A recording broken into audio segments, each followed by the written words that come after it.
Let's have a little listen to the Treasurer, Josh Frydenberg, because he's focusing in the lead up to the budget on cost of living issues.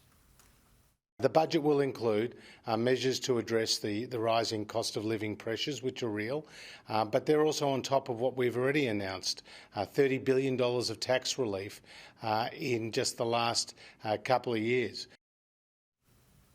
Yeah, tax cuts good. They're always going to get a nod from me. But I was pretty impressed by Peter Malinauskas, the South Australian Labor opposition leader at the Leaders Forum earlier this week, when he was asked about cost of living pressures. He says, look, I can't bring down prices of groceries or prices of petrol. Yeah. That's international events, the war in Ukraine, all that. So I'm not going to make phony promises about it. Obviously, the federal government can do more, but you don't want to pin your hopes too much on keeping prices down.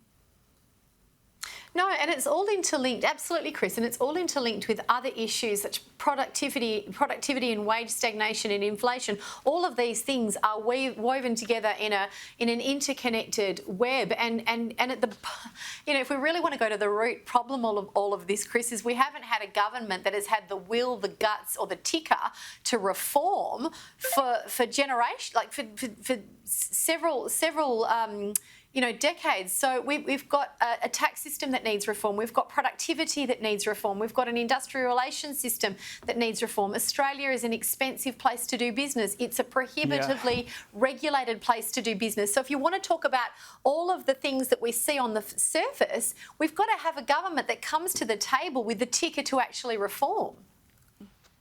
Yes, so right, Gemma. We need governments who believe in small governments that will come in and shrink themselves. But we're a long way off seeing all that. Thanks so much for joining us, Gemma. Great to have you back on the show.